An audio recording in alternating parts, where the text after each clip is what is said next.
Welcome to another episode of Learn With Us. Today we are learning about the artistic process. Yeah, it's a video that I've found, maybe a friend sent me because they knew I loved this artist, Elliot Smith. Maybe you don't know the name, but you probably know the song Between the Bars. Really gorgeous song. I think that he's one of the best, in my opinion, songwriters of all time. Of all time. Yeah. And this is a video of him giving songwriting advice, but I have a feeling that we will bring it outside of just the music sphere and talk more about creativity in general and the process for that.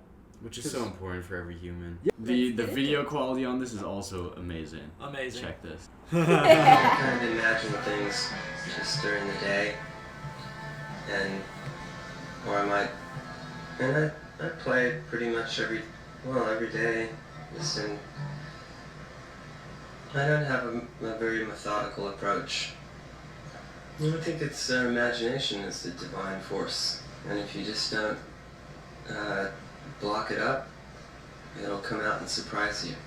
You know. So the way I think about it I don't really think about it in terms of language. I think about it more like shapes. You know. Whoa. What? Whoa! That's an interesting thing to talk about. Wait, that just reminded me of That's crazy. Yeah, that's so cool. He thinks about his words as shapes. Yeah. Bonkers. I had a poetry teacher in college that said the same types of things. Would be like, he would say how we'd be breaking down a poem and he'd say a line and he'd be like, can you feel how this next line is at an angle? Like that this line came in straight and then the next line sits next to it at an angle and there's a juxtaposition there. Perpendicular. Like he would do things with his hands and it would be like showing us how the different lines are interacting with each other. And it was very shapes, lines based, and it made a lot of sense when he was talking about it. It's interesting that just thinking about maybe a movie to kind of compare that to. Movies so much of the time will hit you with a scene that then throws a curveball. And it's almost like this new shape, this new direction that you weren't expecting things to go. Yeah. And songs, I feel like songwriting does that a ton too, really good songs especially. Yes. Even in a verse in the same flow, they just say a set of lines that completely change the meaning of the last line. Yeah. That has me thinking of like sometimes I'll write something and it feels sharp, which feels shape based, and then sometimes they'll feel very soft when I write certain lines. Oh, it's so interesting. Thinking about words and ideas as shapes also makes me think about synesthesia. I think. What's that? Which might be an experience where you listen to music and you see colors. Oh. I could be misremembering. No, I think you're right with that. Something along those lines. And it makes me think of, that feels like a creative genius way to look at the world, regardless of if it's I don't think it's a disorder, but regardless of what it is, that feels really creative to me, to view, an idea or words as, textures, shapes, colors, sounds, so cool, angles, whatever it might be in some other abstract way. That feels like creative genius to me. Yeah. I'm kind of realizing right now how much I do that without even noticing it. When I think of a song that I love, Creative there's genius great. flex. Okay. I just realized I'm a creative genius. Wait a minute. And yeah, when I think of a song that I love, there's so much certain textures to it that I feel, or a very full feeling that comes up. That doesn't have to do with the song specifically. It's how the song makes me feel. Feels, just cool how tactile, just hearing something or viewing art can feel. Yes. And how different, how it's not just a singular thing, it can be so multidimensional. I'm really into chord changes, you know, that was the thing that I liked when I was a kid. So, I'm not like, I don't make up a riff, really, you know, it's usually sort of, I like the sequence, like that, or something. It has some implied melody in it, or something like that, you know? Yeah, it'd be a drag to have to do battle with conventions all the time. You can kind of be imaginative with them.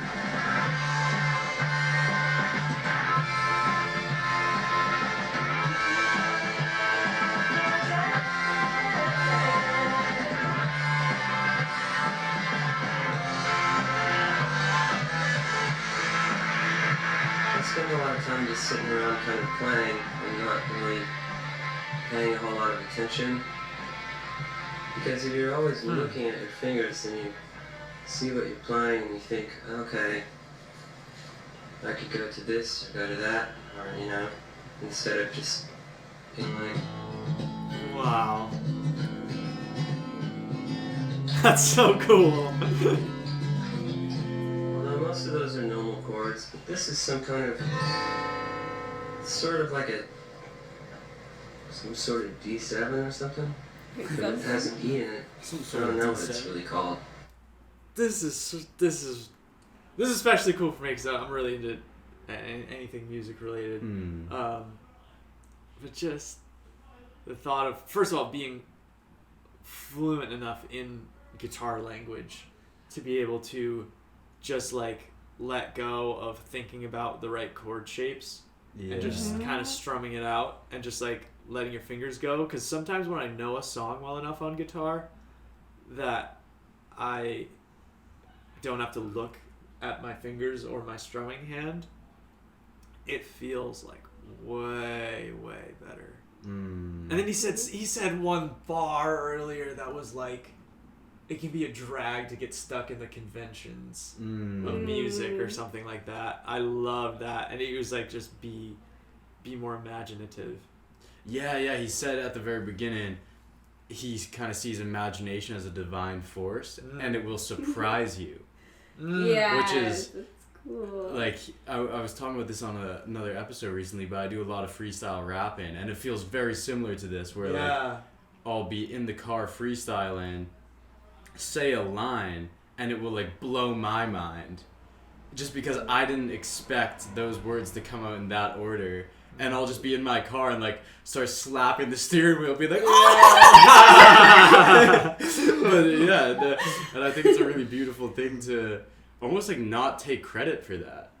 Yeah, because we don't take credit for our heart beating, but then we suddenly take credit for the creativity or the ideas that pop into our mind, and I think that's one of the things that has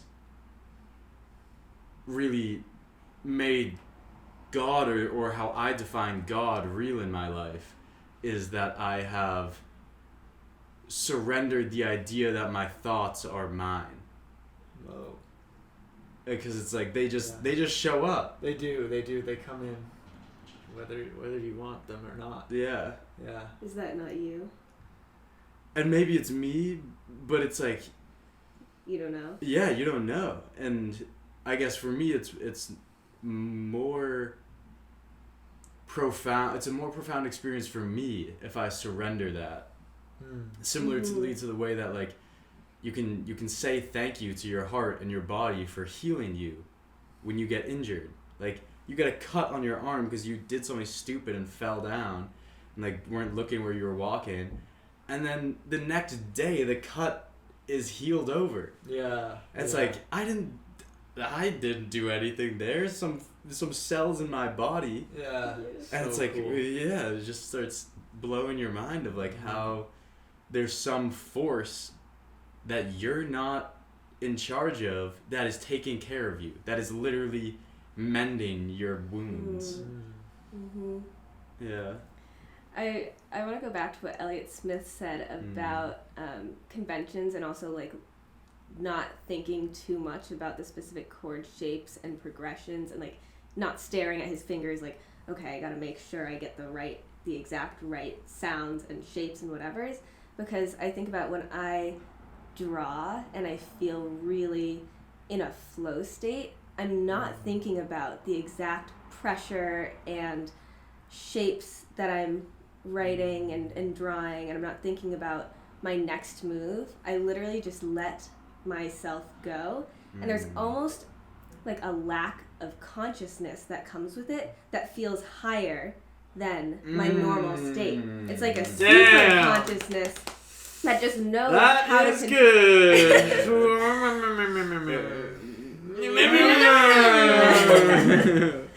But there feels like there's this higher conscious, and I don't know, Eli, if you would consider this like a god-like force, but there's this higher consciousness that seems to come over me sometimes when I feel really relaxed and really in a non-judgmental, no expectations, lack of conventions. I like to call it when I'm in the pocket. In the pocket? Yeah. Oh. And I think that's what I'd call channeling. Oh. Same. Yeah. Okay, I like these connections. Yeah. Like if you ever heard of spirit channeling, which we'll probably talk about at some point, it's like this idea of a super conscious, a higher you or a higher being coming through you. And it's like to the point where I'm writing words or drawing or speaking and I'm not even perceiving the word before the word comes out of my mouth. Yes. So I liked how you said it's like my consciousness leaves to a certain extent. Yes. But then it's higher somehow. It's like there's more consciousness even though I'm not conscious it's of it. All-knowing. It feels so It's all good. knowing. I'll give you some of that. Okay. Yeah, I'll take a little bit of that. Nice. What were you gonna say? I was gonna say that it, to me, oftentimes it's like so relieving to be able to let go of the consciousness that feels like I'm holding on to all the time, and like taking care of myself, being in control, and just for me the mode is like singing oftentimes, and to be able to sing is like I completely get to lose just like what I carry. And like lose myself. Lose what I carry. And I just like carry. know that there's this there's like this ability that I'm excited to find in my musical journey of, and I know it's there because I've gotten glimpses for sure when performing with other people or just practicing with other people, where I almost like I lose control and I allow that, and it not much more feels better. Pretty much nothing feels better than just like letting that force exactly channel through me. And then it's literally like it feels like I call it in the pocket because it feels like life is like this flat wall sometimes, and then channeling just you open it up and you're just like open and you can slip in between the folds into like the substrate. Substrate. Yeah. Wow, that's a crazy line. Slip into the substrate of life. I also agree that that's like the best, one of the best feelings ever of expression, of pure expression, when you like lose your consciousness, or to me it feels like I completely forget about societal expectations and any responsibilities, duties, specific outcomes or even possible outcomes that my art could take. And I feel that way with dancing too, specifically about societal expectations. When I feel really good in my body dancing, I don't think about like, oh, do I look silly? Is my body moving to the rhythm? Are my limbs looking coordinated? Am I on beat? You know, do I look like I have 2 left feet right now? Like something just takes over, and it's the most relieving sensation. Yeah, it's such an incredible flow experience to to not know what you're doing, but to know exactly what you're doing. Oh, You know? okay. Yes. Okay. I just got hit by a line of true art is freedom.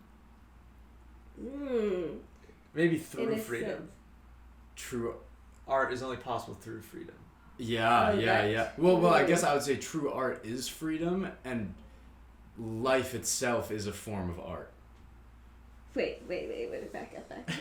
Oh, Wait, one more time. Like true, real art. Yeah. Because there's art that isn't free. There's art that is inside of all the standards, you know, or whatever. Yeah. But then there's a form of art where you see an artist or you watch a movie and the thing just breaks any ideas just in your experience of it too. So it's like that true art to me the only like through line of all the different types of true art that I've seen is that they display a level of freedom I love that. that I don't see anywhere else. That's beautiful. Yeah. And I've just really liked the idea and of thinking about art, life itself as an art form. That like how you move through your day, the things that you do, the food that you cook, beautiful, yeah. that is art. Yeah. And then that true life then is also freedom. Yeah. Wow. That's beautiful. Art is an expression of freedom. Wow. And finding little artful moments in daily, everyday experiences. Cooking, cleaning even. I find that. Socializing, loving people. All of that feels like you can find art forms. Cool. Dabs around, I think we all kind of popped off right Yeah. there. Okay. Sick, guys, Let's keep sick. going. That was Keep good going. talk. Yeah, that was. I like it. That's a D7. One thing I noticed myself doing a lot is playing versions of chords where the bass note is a fifth, like an F with a C bass or G with a C with a G in the bass. Not terribly exciting, but something I kind of like about that.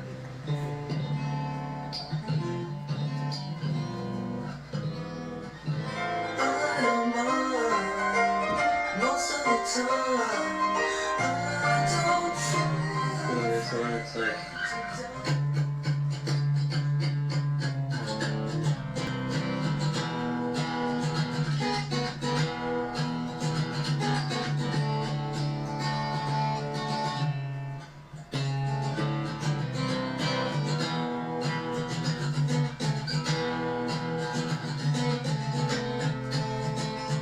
So good.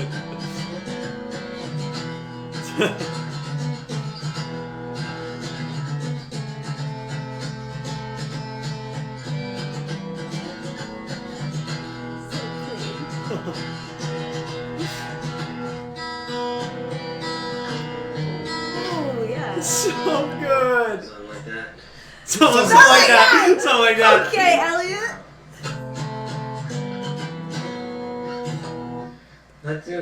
I spend a lot of time playing things that aren't, where you don't really want all the strings to sound, you know? Where it's really sort of, this string's not moving because my finger's on it, this one's not moving because my finger's on that too. So it's really just the notes that I'm playing with this hand. Everything else is blocked off. So elite. It's really just 3 strings. Yeah, sort of half chord things. Yeah, of course. Thanks. That song was called The Question Mark. It's an electric guitar song. I think it's pretty easy if you just relax and quit thinking about what you think other people want to hear, you know? If you just kind of, if you can keep finding new things and, well, just things that you personally like about music and put it into the blender and see what comes out, you know, then if you like it, it's bound to, there must be something good about it because you liked it, right? And that's enough. Whereas that's not necessarily true of like a million-selling record. There's some records that sell millions of copies that it's really unclear if anybody liked it who was making it. Wow. Damn. I think it's just hard for people because they get you just gotta give yourself a little confidence to do what you personally like and not get all bogged down with what you think people want to hear, you know? If you see someone playing music that they really like, it's really compelling, even like regardless of what style it is, I think. Yeah.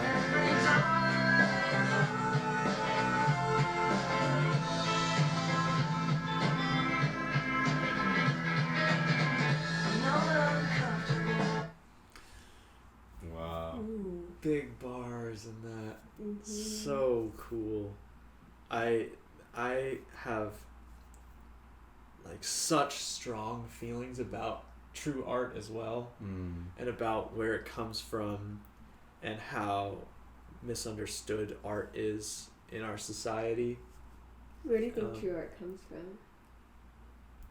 True art, I think, comes from what we're talking about, is like completely letting go, letting the channel come through.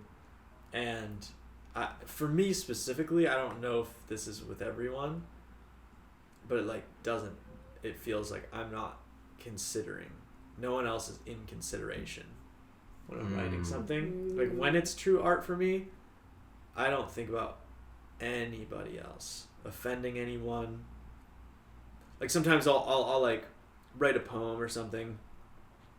I think once like my dad was like, oh, that like made me feel weird because I thought you were kind of coming at like our dynamic or something like that. And it was like, I can't, if I ever think about that when I'm writing and censor myself. Yeah, censorship in any way, I think is like a clear, like, you're not quite there for true art. It's blocked freedom. It's blocked freedom, dude. Yeah. Amen. But Rick Rubin, who's like the art guru, the true art guru, that is just like stamp of approval, objectively. He talks about, similar to what Elliot Smith was saying, of like you could sell 1 million records and it's not. It's still not it. That doesn't really mean much. He was like, you see so many movies today that just flop, or just like not flop financially, but they're just bad movies, like just really shallow. And he's like, it's because the whole idea formation was, what do we think people want to see? And he said that's not art, it's commerce. Can we get a... And that's that. Yeah. One more time. Yeah. Bang. Yeah. That really hit me. Really hit me. Is like when you're thinking of other people or thinking of art in a way that is something of like how you can sell it to people, or how it can be make a lot of money. That's, first of all, not like, it really frustrates me when art and that get mixed. Like, but there's nothing inherently wrong with commerce and thinking about how to make money and things like that. But there's such a purity to art that when that gets mixed in, it feels like it, to me, destroys the whole thing. Yeah. Yeah, I think it's interesting because, like, being an artist myself and seeing a bunch of artists, knowing a bunch of artists, the stereotype is starving artists, right? And it's so split commerce from art, and therefore someone doing true art is going to starve, which I think is this weird, crazy, this weird dichotomy.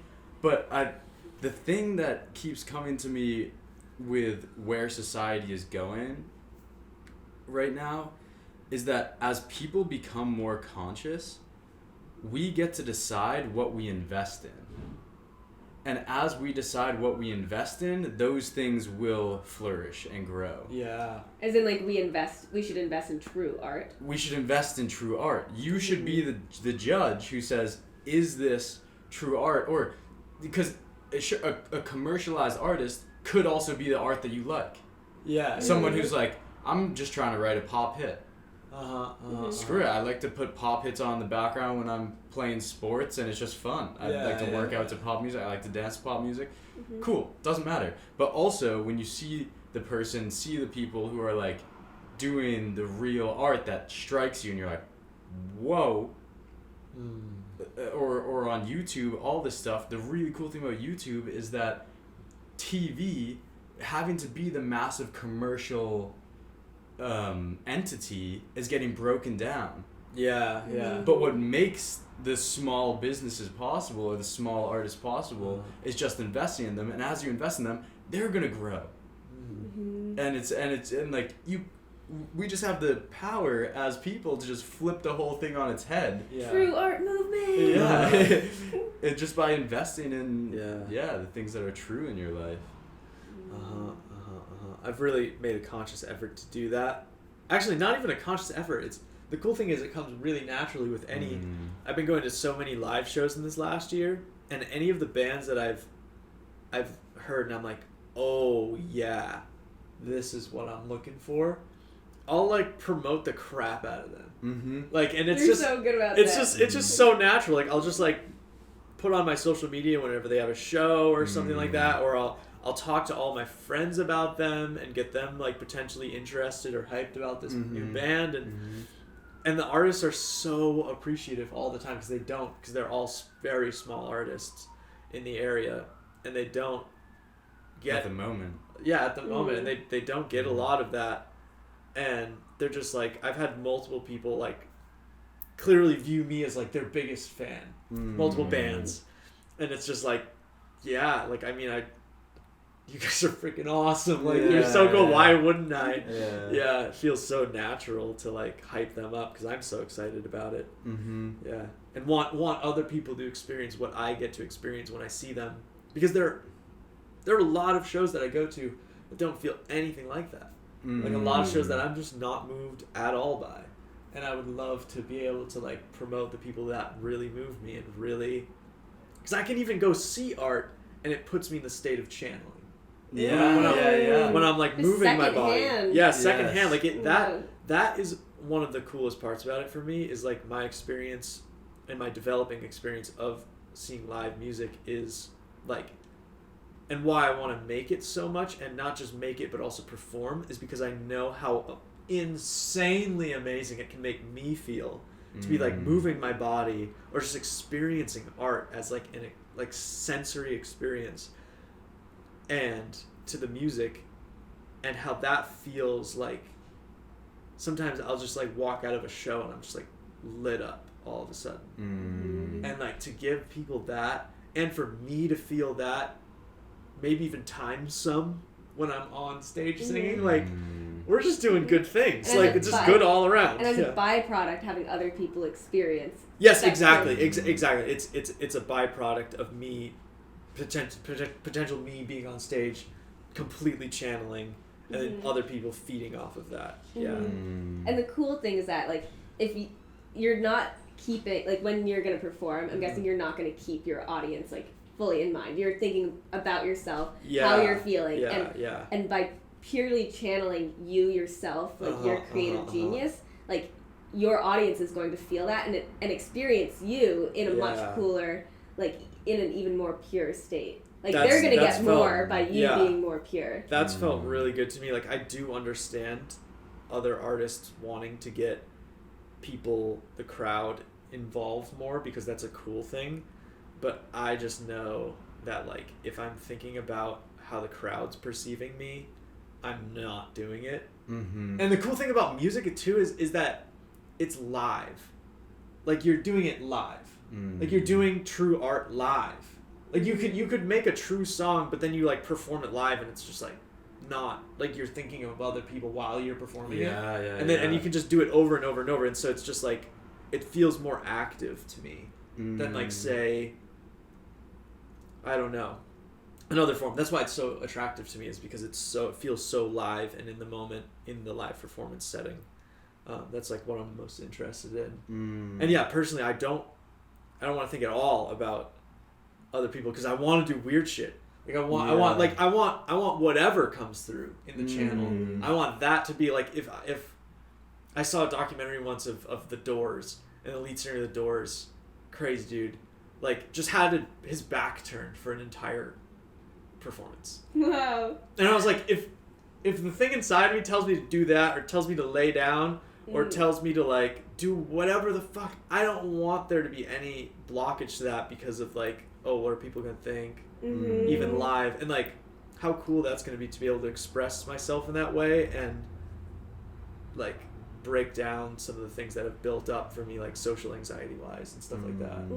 And this reminds me of a video that we did earlier on about like not like social anxiety, but how to get people to open up to you. Yeah. Where if you are your most vulnerable and almost like the weirder stuff that you do in public, the more people are gonna be like, oh, this guy's doing weird stuff. I can do weird stuff. I can be whoever I want and express that. And art feels like such a safe container for that.